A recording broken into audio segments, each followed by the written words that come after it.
ప్రతి రాత్రి గ్రామం దగ్గర ఉన్న కొండ శిఖరంపై ఒక విచిత్రమైన వెలుగు కనిపించేది.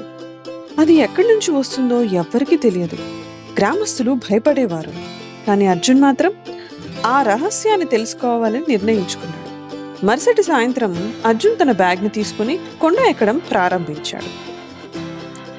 ఈ వెలుగు వెనక నిజమేమిటో ఈ రోజే తెలుసుకుంటాను అని ధైర్యంగా చెప్పుకున్నాడు. కొంత దూరం వెళ్ళిన తర్వాత అతనికి నేలపైన విచిత్రమైన అడుగుల ముద్రలు కనిపించాయి. అవి మనుషులవి కావు, ఇవి ఎవరివి అని ఆశ్చర్యపోయాడు అర్జున్. అప్పుడే బలమైన గాలి వీచింది, చెట్లు ఊగసాగాయి. దూరం నుంచి ఒక వింత ఈల శబ్దం వినిపించింది. అర్జున్ ఆ శబ్దాన్ని అనుసరిస్తూ వెళ్ళగా ఒక రాయి కింద పాత మ్యాప్ కనిపించింది. మ్యాప్లో కొండ శిఖరంపై ఉన్న పాత వాచ్ టవర్కు దారి చూపించింది. అర్జున్ వెంటనే ఆ దిశగా ప్రయాణం కొనసాగించాడు. చివరకు అతను వాచ్ టవర్ దగ్గరకు చేరుకున్నాడు. అప్పటి వరకు వెలుగుతున్న మర్మమైన వెలుగు ఒక్కసారిగా ఆగిపోయింది.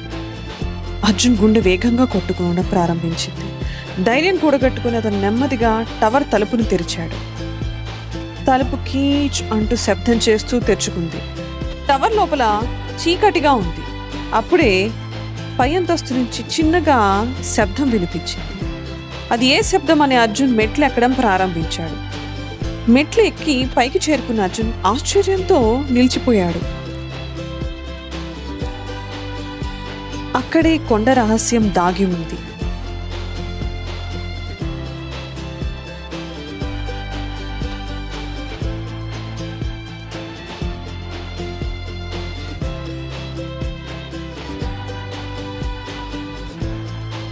అదేమిటో తెలుసా? ఒక చిన్న గుడ్లగూబ పిల్ల చిక్కుకుపోయి ఉంది. గుడ్లగూబను చూసి అర్జున్ ఆశ్చర్యపోయాడు. ప్రతి రాత్రి అది బయటపడడానికి ప్రయత్నిస్తూ పొరపాటున వేలాడుతున్న లాంతర్ మీదకి ఎక్కుతుంది. గ్రామస్తులు చూసిన ఆ మర్మమైన వెలుగు ఇదే.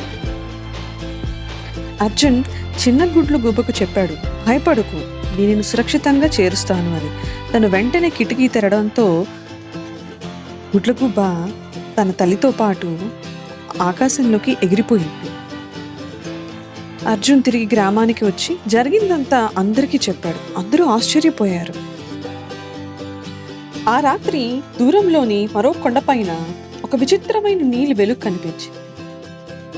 దాన్ని చూసిన అర్జున్ చిరునవ్వు నవ్వాడు. ఎందుకంటే మరో సాహసం అతని కోసం ఎదురు చూస్తుంది.